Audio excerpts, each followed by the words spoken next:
وان بلاک منو نگاه کنید.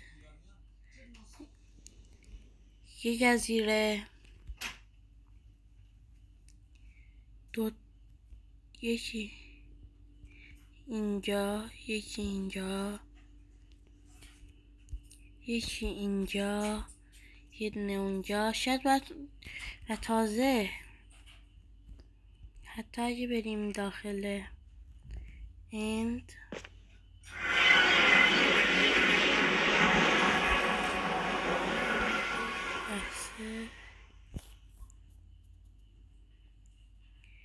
در اینجا شاید بپرسید چجوری این جزیره ها رو درست میکنم. خیلی راحته، تقریبا میشه گفت خیلی یه کار خیلی خیلی راحت.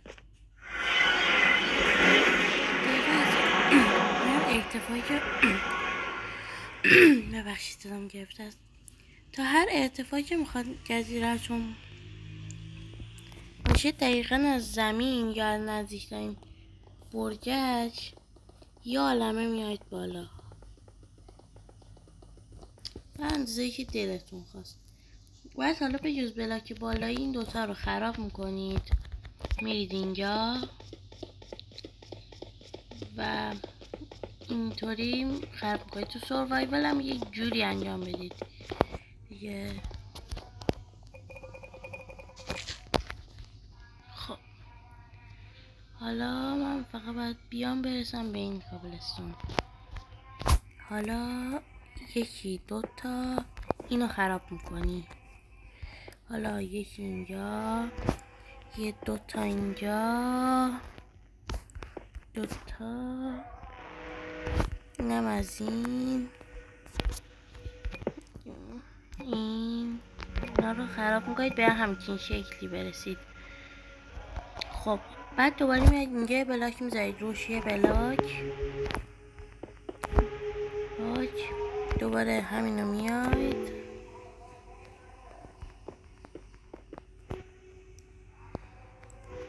البته. حالا هر چند مرحله که دوست داشتید به اندازه‌ای که وسعت جزیرتون میخواید باشه اینو بزرگ بکنید. خب ولی کمترینشه هیچ بکنم همین بشه دیگه. بعد اینطوری اینجاها رو پر میکنید.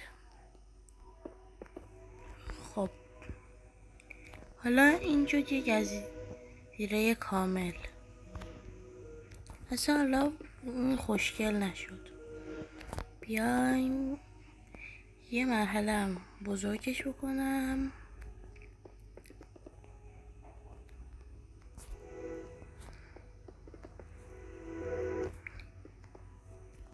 بعد اینا رو که بشکنم،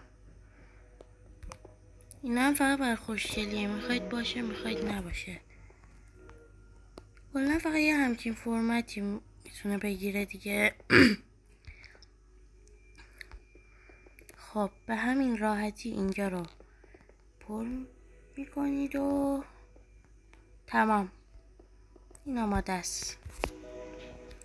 یه کار خفنی هم که میخوام بهتون یاد بدم، اینجا رو وقتی که اومدید تا پایین ترین نقطه اینجا هم دیگه آیتم خیلی دیگه حتی دایموند بلاک و اینا بذارید بعد اینجا رو پر بکنید. این عمردم دوستتون بفهمه. راستش من همین کارو برای جزیره دوستم کردم. در واقع اگه من بیام اینو خراب بکنم اینجا دایموند بلاکه.